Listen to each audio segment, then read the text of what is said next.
100% fee రాయితీతో AI నేర్చుకోవాలనుకుంటున్నారా? Attend quality third gen AI test 2025. నమస్తే, వెల్కమ్ టు ఐ డ్రీమ్. నేను మీ ఝాన్సీ.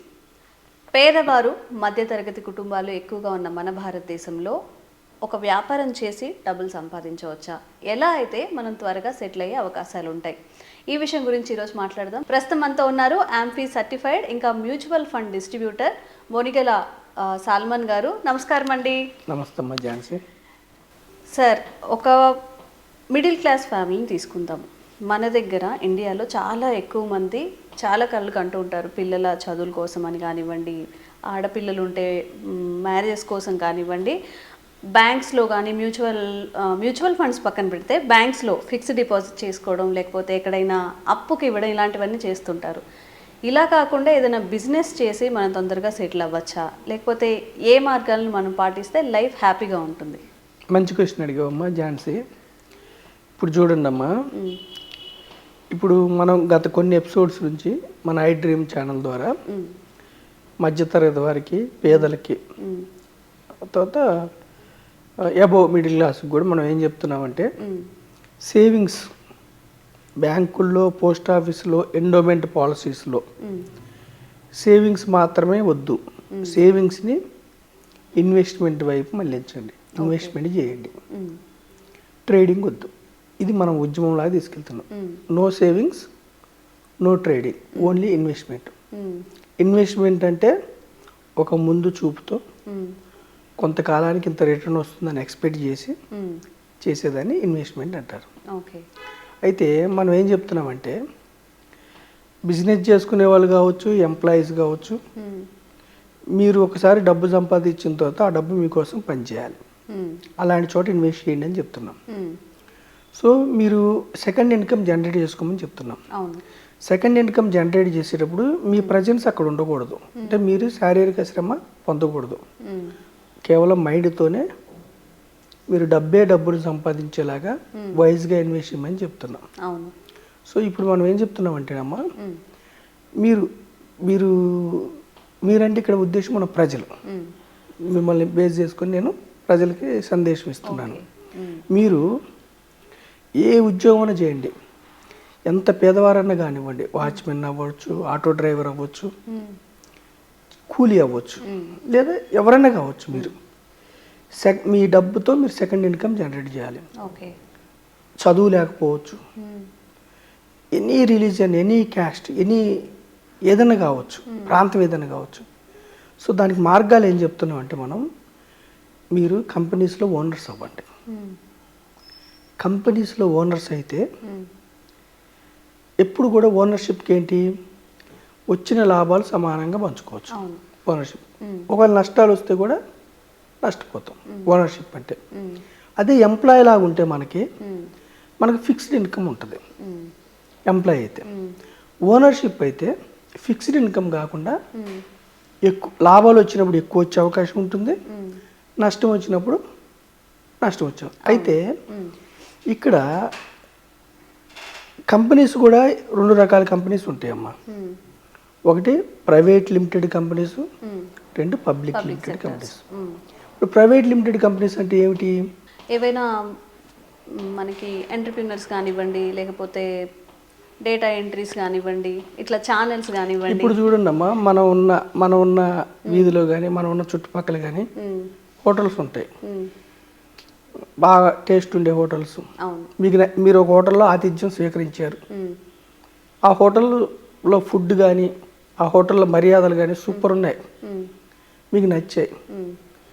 మీరు ఆ హోటల్లో పార్ట్నర్షిప్ కావాలనుకుంటున్నారు. మీరు వెళ్ళి అడిగారు అనుకోండి,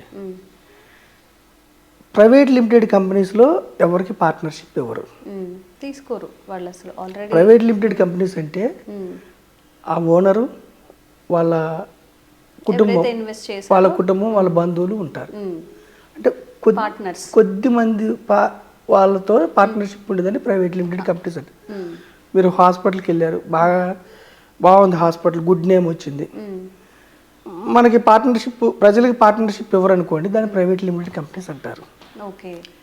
పబ్లిక్ లిమిటెడ్ కంపెనీస్ అంటే ఇప్పుడు ఇదే మీరు Taj hotel, Indian hotels, 5 star hotels మీకు నచ్చింది ఆ హోటల్, అంత బాగుంది, సిస్టమేటిక్గా బాగా గ్రో అవుతుంది. అందులో మీరు పార్ట్నర్షిప్ తీసుకోవాలంటే జస్ట్ మీరు ఒక డిమాట్ అకౌంట్ తీసుకొని ఆ కంపెనీ షేర్ కొనుక్కుంటే మీరు ఓనర్ అవుతారు. మీరంటే మీరు కదా, పబ్లిక్ ఎవరైనా, కూలీ అయినా ఓనర్ అవ్వచ్చు, ఆటో డ్రైవర్ అయినా ఓనర్ అవ్వచ్చు, వాచ్మెన్ అయినా. అంటే ఇక్కడ నేను కించపరచడానికి అంటలేదు, ఎంత పేదవారైనా, ఏ స్థాయిలో ఉన్న పబ్లిక్ లిమిటెడ్ కంపెనీస్లో ఓనర్ అవ్వచ్చు. ఓకే. ఈ డిమాట్ అకౌంట్ అంటే ఏంటి సార్ మామూలుగా? అంటే కంపెనీలో ఓనర్ అవ్వాలంటే, షేర్ కొనుక్కోవాలంటే డిమాట్ ఒక బ్యాంక్ అకౌంట్ ఎలాగో అలాగే డిమాట్ అకౌంట్. ఓకే, మనం క్రియేట్ చేసుకోవచ్చు. డిమాట్ అకౌంట్ ఇచ్చే సంస్థలు ఉంటే డిమాట్ అకౌంట్ తీసుకోవాలి. అయితే మనం ఏం చెప్తున్నామంటే అమ్మ, పబ్లిక్ లిమిటెడ్ కంపెనీస్లో ఓనర్ అయితే మధ్యతరగతి వారు బ్యాంక్స్లో ఓనర్స్ అవ్వచ్చు, హాస్పిటల్స్లో ఓనర్స్ అవ్వచ్చు, ఏ బిజినెస్లో. ఇప్పుడు చూడండి అమ్మ, మనము మన చుట్టూ ఉన్న వస్తువులు, మనం కన్జ్యూమ్ చేసే వస్తువులు మ్యాక్సిమం 80% పబ్లిక్ లిమిటెడ్ కంపెనీస్ నుంచే వస్తాయి. మనం వాడే బ్యాంక్స్ అన్ని పబ్లిక్ కంపెనీస్, పబ్లిక్ బ్యాంక్స్. ఓకేనమ్మా.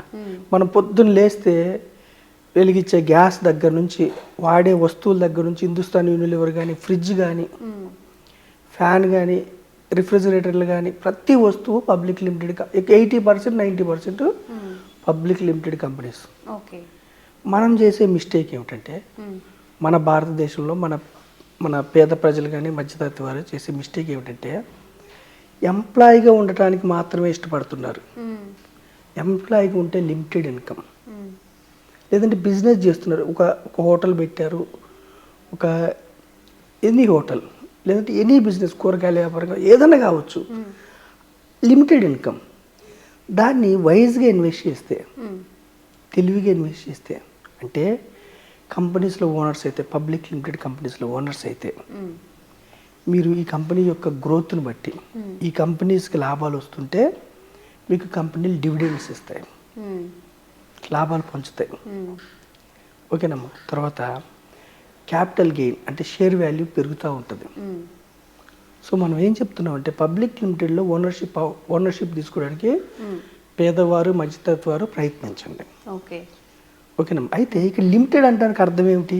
లిమిటెడ్, ప్రైవేట్ లిమిటెడ్కి పబ్లిక్ లిమిటెడ్ అని ఉంది. లిమిటెడ్ అంటే ఏంటంటే, లిమిటెడ్ అంటే లయబిలిటీ లిమిటెడ్ అమ్మ. అంటే ఇప్పుడు మనం ఒక గ్యాస్ కంపెనీలో షేర్ తీసుకున్నాం, ఓనర్ అయ్యాం మనం. ఆ గ్యాస్ కంపెనీలో ఏదైనా ప్రమాదం జరిగింది అనుకో, కేసు షేర్ హోల్డర్స్ మీద రాదు. ఓనర్, మనం షేర్స్ కొనుక్కున్నాం కదా, పబ్లిక్ మన మీదకి రాదు. అక్కడ ఆ టైంలో ఎవరైతే తప్పు చేశారో ఎంప్లాయీ, వాళ్ళ మీద కేసు వెళ్తుంది. అంటే మన బాధ్యత లిమిటెడ్గా ఉంటుంది లిమిటెడ్ కంపెనీస్లో. కానీ మనకు వచ్చే ప్రాఫిట్స్ లేదా క్యాపిటల్ గెయిన్ అన్లిమిటెడ్ ఉంటుంది. మళ్ళీ మనకు పోయే డబ్బు లిమిటెడ్. ఇప్పుడు నేను ఒక 10,000 రూపాయలు పెట్టి ఏదైనా కంపెనీలో ఓనర్షిప్ షేర్స్ తీసుకున్నాను, నా పోయే డబ్బు 10,000 మాత్రమే. నా కంపెనీకి, నేను కొన్న కంపెనీకి విపరీతమైన అప్పులు అయ్యి అప్పులు తీర్చలేని స్థితి వస్తే, ఓకేనమ్మా, నా 10,000 షేర్ జీరో అయిపోతే నా 10,000 మాత్రమే పోతాయి, కానీ నా ఇంటికి వచ్చి ఇంకా నన్ను అప్పులు అడగరు. అదే మనం ఇండిపెండెంట్గా బయట మనం ఒక బిజినెస్ పెట్టుకుంటే, మనం ఒక 5 లక్షలు తీసుకెళ్ళి బిజినెస్ పెట్టామమ్మా, ఇంకా ఎక్కువ అప్పులు అయినాయి అనుకో, మనం రొటేట్ చేయటం రాక, అప్పుడు మనం ఇల్లు పర్సనల్ ఆస్తులు కూడా అమ్ముకొని తీర్చాల్సి వస్తుంది. అంటే ఇక్కడ అప్పులు, బాధ్యత ఇవి లిమిటెడ్గా ఉంటాయి లిమిటెడ్ కంపెనీస్లో. సో ఇప్పుడు మనం ఇక్కడ అసలు పాయింట్కి ఎందుకు వస్తున్నామమ్మా, మనం కొంతకాలంగా పేద ప్రజల్ని మధ్యతరగతి వారిని ఏం చెప్తున్నామంటే, కేవలం ఎఫ్డీలు, ఆర్డీలు, ఎండోమెంట్ పాలసీస్, చిన్న చిన్న ఇన్స్ట్రుమెంట్స్, ఇది పిఎఫ్ కానీ సుకన్య సమృద్ధి కానీ పెద్దగా రిటర్న్ రాని ఇన్స్ట్రుమెంట్స్లు మీరు పెట్టుకుంటే సేవర్స్ మీరు లూజర్స్ అవుతున్నారు. ఇన్ఫ్లేషన్, ద్రవ్యోల్బణం కూడా రాకుండా లూజర్స్ అవుతున్నారు. కాబట్టి సేవింగ్స్ కాకుండా ఇన్వెస్ట్మెంట్ వైపు రండి. ఇన్వెస్ట్మెంట్ అనగానే స్టాక్ మార్కెట్లో ట్రేడింగ్ కాదు, ట్రేడింగ్లో మొత్తం డబ్బులు పోతాయి. ట్రేడింగ్ అంటే future and options, intraday trading వద్దు, ఇన్వెస్ట్మెంట్ చేయండి. మళ్ళీ ఇన్వెస్ట్మెంట్లు కూడా అమ్మా ఇప్పుడు ఏ స్టాక్ పడితే ఆ స్టాక్, భారతదేశంలో 5,000 స్టాక్స్ ఉన్నాయి. ఏ స్టాక్ పడితే ఆ స్టాక్ కొనుక్కొని లాభాలు వస్తాయంటే లేదు. కొన్ని జీరోస్ అయిన స్టాక్స్ కూడా ఉన్నాయి. మనం అందుకే పేద ప్రజలు ఏం చెప్తున్నాం, మధ్యతరగతి వాళ్ళని ఏం చెప్తున్నాం అంటే మనకి దేశం ఇచ్చిన అదృష్టం equity mutual funds. Equity mutual funds, equity mutual funds అంటే మీరు 100 రూపాయలు పెడితే కూడా 50 కంపెనీస్లో మీకు ఓనర్షిప్ వస్తుంది. ఓకే, 50 కంపెనీస్లో మీకు ఓనర్షిప్ వస్తుంది. మనకు నాలెడ్జ్ లేకపోయినా ఏ కంపెనీలో పెట్టాలి, ఏదో అమ్మాలి, ఫండ్ మేనేజర్ చూసుకుంటాడు. అందుకే మనం ఏం చెప్తున్నామంటే పబ్లిక్ లిమిటెడ్ కంపెనీస్ వైపు మీరు ఇన్వెస్ట్ చేయడానికి ఆలోచన పెంచుకోండి. మీ ప్రజెన్స్ ఉండకూడదు. మీరు లేకపోయినా మీకోసం కంపెనీస్ పనిచేయాలి, మీకోసం బోర్డ్ ఆఫ్ డైరెక్టర్స్ పనిచేయాలి, ప్యాసివ్ ఇన్కమ్ జనరేట్ చేయాలి. షార్ట్ పీరియడ్లో ఈక్విటీ మన మ్యూచువల్ ఫండ్స్లో, ఈక్విటీ మ్యూచువల్ ఫండ్స్లో కానీ పబ్లిక్ లిమిటెడ్ కంపెనీస్లో కానీ రిస్క్ ఉంటుంది. ఓకే, డైరెక్ట్ స్టాక్స్ కొంటే హై రిస్క్ ఉంటుంది. నాలెడ్జ్ ఉంటేనే డైరెక్ట్ స్టాక్స్ కొనండి. నాలెడ్జ్ లేని వాళ్ళ కోసం మనం ఏం చెప్తున్నామంటే డైవర్సిఫైడ్ ఈక్విటీ మ్యూచువల్ ఫండ్స్. మీ డబ్బే మీకు డబ్బును సమకూర్చి పెట్టాలంటే మీరు 50 పబ్లిక్ లిమిటెడ్ కంపెనీస్లో పార్ట్ 1 రావాలి. అది కూడా ఒక రంగం కాకుండా 15 రంగాలు, దాన్ని డైవర్సిఫైడ్ అంటారు. డైవర్సిఫైడ్ అది కూడా మీ సొంత ఈక్విటీ మ్యూచువల్ ఫండ్లో ఒకటే మనకి డిసడ్వాంటేజ్ ఏంటంటే వేలు స్కీమ్స్ ఉంటాయి, ఏది కొనాలి ఏది అమ్మాలని. సో మీరు ఒక ఫైనాన్స్ ప్రొఫెషనల్ ద్వారా, ఒక అడ్వైజర్ ద్వారా, లేదా మ్యూచువల్ ఫండ్ డిస్ట్రిబ్యూటర్ ద్వారా మీ యొక్క లక్ష్యాలకు అనుగుణంగా మీరు ఇన్వెస్ట్మెంట్ వైపు, పబ్లిక్ లిమిటెడ్ కంపెనీస్ ఇన్వెస్ట్మెంట్ వైపు మీరు మళ్ళీతే అంతిమంగా మీకు ఏమైందంటే కంపెనీస్లో మీ డబ్బు ఇన్వెస్ట్ చేస్తే కంపెనీస్కి డబ్బు రావటం వల్ల అడిషనల్గా ఇంకా బ్రాంచ్లు తెరుస్తారు. కంపెనీస్కి మీరు ఇన్వెస్ట్ చేయడం వల్ల కంపెనీస్కి షేర్ వాల్యూ ద్వారా డబ్బు రావటం వల్ల పే హైక్స్ అంటే వాళ్ళకి జీతాలు పెంచుతారు, ఎకానమీ గ్రో అయింది, కంపెనీస్కి లాభాలు వస్తే కార్పొరేట్ ట్యాక్సులు పెరుగుతాయి, దేశానికి ఉపయోగం.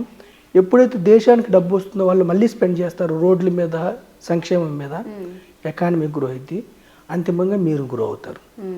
సో మనం పేద ప్రజల మధ్యతత్వాన్ని మన యొక్క ఎపిసోడ్ ద్వారా ఏం చెప్తున్నాం అంటే కేవలం ఎంప్లాయీగా లేదంటే మీరు ఏదో చిన్న బిజినెస్ చేసుకుంటే అక్కడే ఆగకుండా ఇన్వెస్ట్మెంట్ వైపు వచ్చి, పబ్లిక్ లిమిటెడ్ కంపెనీస్లో ఇన్వెస్ట్మెంట్ వైపు వచ్చి, డైరెక్ట్ స్టాక్స్ మీకు తెలియకపోతే equity diversified equity mutual fund ద్వారా వచ్చి ఎకానమీ గ్రోత్లో మీరు కూడా పార్టిసిపేట్ అయ్యి మీ యొక్క పర్సనల్ ఇన్కమ్ని గ్రో చేసుకోవడానికి ట్రై చేయమని నేను మీ ద్వారా అభ్యర్థిస్తున్నాను. ఓకే, నిజంగా చాలా మందికి మీరు చెప్పినట్లుగా ఎన్నో కోట్ల మంది ఉంటే తక్కువ మంది ఇన్వెస్ట్ చేస్తున్నట్లు, ఎంతసేపు ఎఫ్టీ చేద్దామా లేకపోతే ఏదైనా చిట్టి కడదామా ఇలాగే చూస్తూ ఉంటారు. ఇట్లా ఇన్వెస్ట్ చేస్తే నిజంగా రిటర్న్స్ కూడా మంచిగా ఉంటాయి, హ్యాపీ లైఫ్ లీడ్ చేసే అవకాశం కూడా ఉంటుందండి. Thank you so much. Thank you అమ్మ ఝాన్సీ.